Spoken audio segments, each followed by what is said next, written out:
जनवरी 2019, चेन्नई। शहर के अलग अलग कोनों में प्लास्टिक की बोरियां मिल रही हैं। किसी में एक कटा हुआ हाथ है, किसी में पैर, तो किसी में सिर्फ हड्डियां और आंतें। ये किसी आम कचरे की बोरी नहीं थी, ये एक जिस्म के टुकड़े थे। पुलिस के सामने एक पहेली थी, एक लाश जिसके कई टुकड़े थे, लेकिन सबसे जरूरी हिस्सा गायब था, चेहरा। बिना पहचान के कातिल तक पहुंचना नामुमकिन था। डिप्टी कमिश्नर मुथुस्वामी की टीम ने एक हैरत अंगेज फैसला लिया।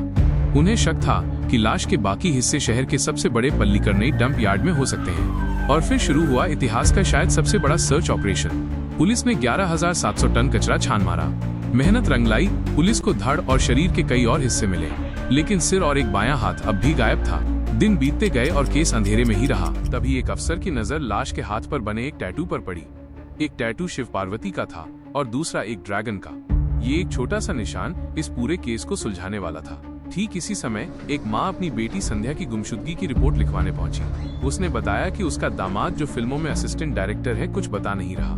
पुलिस ने जब उस माँ को टैटू दिखाए तो वो टूट गई। ये टैटू उसकी बेटी संध्या के ही थे। अब पुलिस का शक सीधा पति बालाकृष्णन पर गया।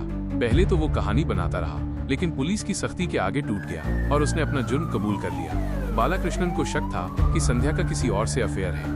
20 जनवरी की रात दोनों में भयानक झगड़ा हुआ और गुस्से में उसने कुल्हाड़ी से वार कर संध्या की जान ले ली। जुर्म छिपाने के लिए उसने लाश के टुकड़े किए और शहर में अलग अलग जगह फेंक दिए। सीसीटीवी फुटेज में भी वो रात में बाइक पर बोरियां ले जाते हुए कैद हो गया।